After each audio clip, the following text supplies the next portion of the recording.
Hello, Dr. Hashmi here. This video is about presentation skills.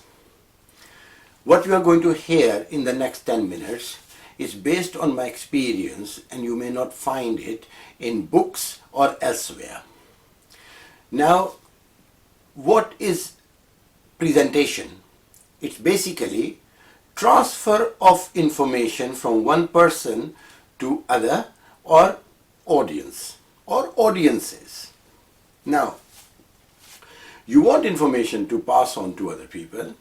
What is the best strategy you can use to make sure the information you are passing to the listeners register that information? This is the key. You may have attended hundreds of presentations. You might have attended one last week. If I ask you, what did you learn? What was the take-home point from that presentation? You might not remember any. That's a bad presentation. Now, coming to the core of the presentation, if you are asked to do a presentation, you need to know yourself better. I always say, if you know yourself better, you will do it better. You need to go in front of the mirror and ask yourself 3 questions. Number 1, are you a person of a heart or mind? If you're a person of a mind, you will go for factual information. If you're a person of heart, you will go for more emotional information, information which is more conceptual to pass to the audience.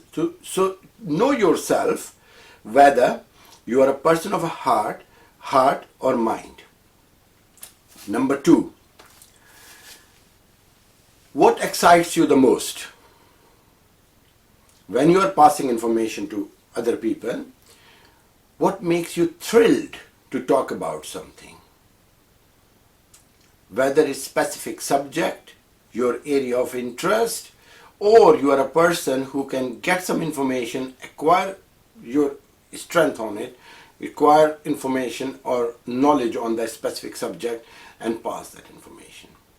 The third thing is that when you are passing information, are you confident on the subject you are going to talk about, and you have a good command on the language you are going to use in passing that information.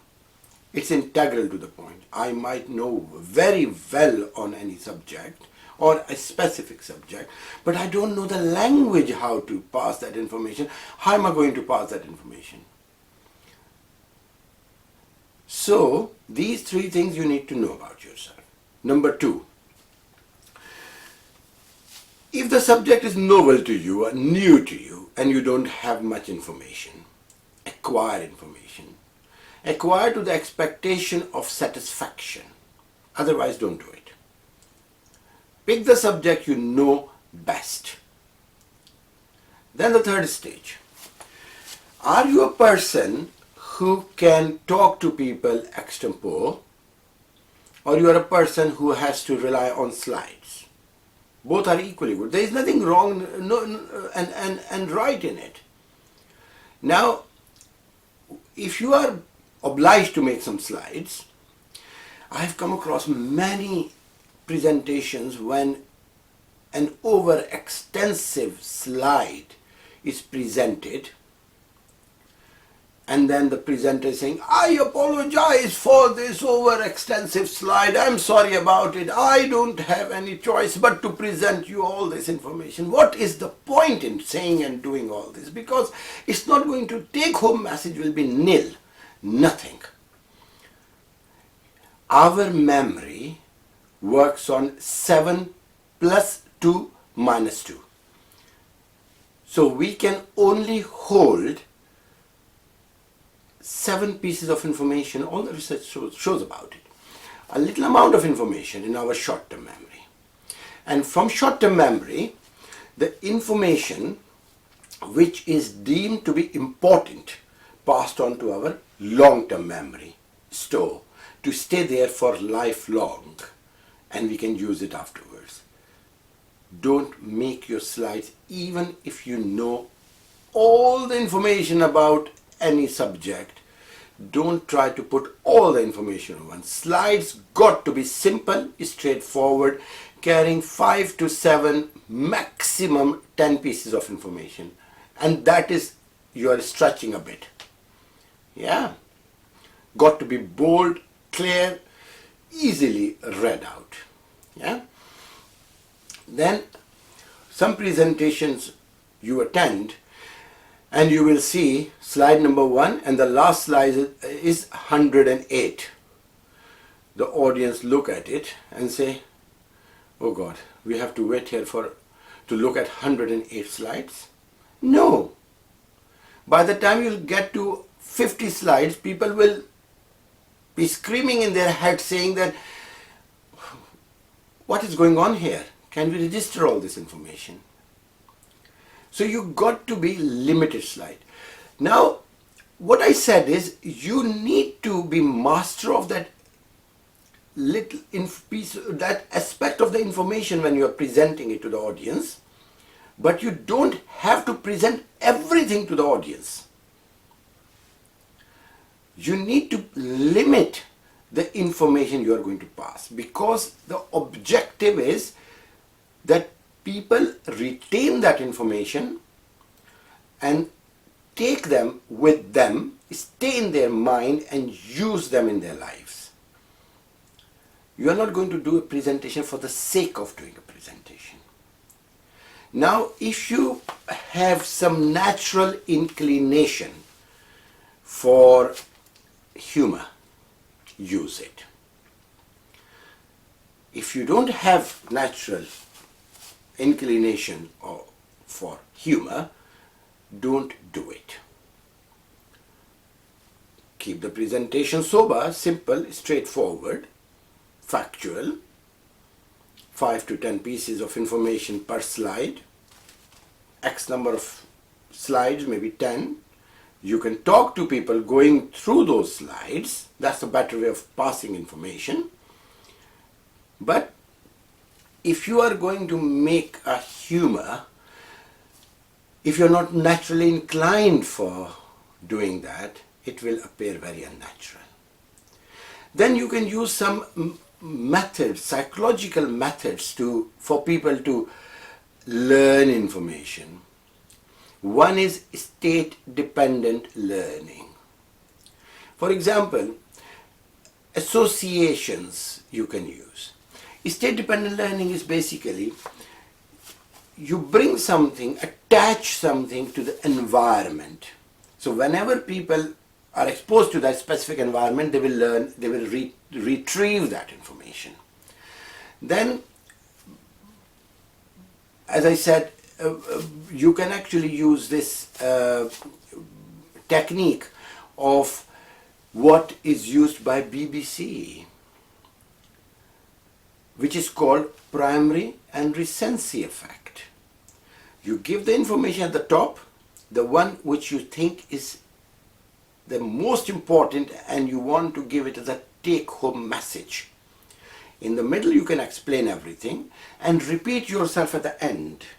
I generally recommend people to watch BBC News to learn this method of communication of information, passing of information. Because BBC doesn't tell you everything, whatever is happening in the world, but it tells you what you need to know and what is expected for you to retain. Further down, in the end, when you talk about the conclusions, commonly what we do is go on questions, any questions. Half of the audience says by then are fast asleep and lost their attention, and you get 1 or 2 questions. Yeah. How to bring life to your presentation is basically keep them awake throughout. How you are going to keep them awake? Engage them. ask them questions. It doesn't matter whether you are a person of mind or heart, whether you are doing a funny presentation making all the jokes in the world, or you are just presenting factual information. Keep them engaged. Now, what is going to happen here, that your audience will have 3 or 4 different types of people who will actually acquire information in different ways. Now, some people are visual learners. They look at information and just remember that. Some are actually auditory. They are going to hear you talking to them. Some are more theoretical and they like conceptual information. And some of them actually are more active in a group setting. People who like to learn information in a group setting, those people will benefit when you engage the group. So they are using several skills to get the information in their mind. End of it, always ask take-home message. Ask everybody. Yes, 1, 2, 3, 4, 10 people are there. You ask each one to give you a separate take-home message. But instead of giving them this a surprise in the end, at the start of your presentation, you can tell them that, listen, this is my presentation, this is a topic. At the end of it, I'm going to ask everybody a take-home message. And it got to be different. Everybody needs to come up with a different take-home message. So what it will do is that people will actually listen more to your presentation and also make some notes. So they would know that when you ask them take-home message, they will come up with something different from the rest. And that will be again a repetition of your message. End of it, go through everything again, quickly, precisely, so that people can register. As what I'm going to do now, what I have said is, number 1, know yourself. Are you a person of heart and mind? If you're a person of heart, you will do a presentation slightly differently than the person with mind. Are you attracted by figures, numbers, factual information, or you are more concept-driven person? Are you naturally humorous or serious? The presentation should be like this. Within your area of expertise, the language you have full control on. The language you can use and pass your message, integral. Slides, simple, straightforward. No more than 5 to 10 pieces of information. Limited number of slides. Tell people you are going to ask take-home message. In the end, ask take-home message. Throughout the presentation, involve people time to time to keep them engaged and awake. Most importantly, dress yourself up properly. Now with my presentation of presentation skills, I am wearing a flowery shirt.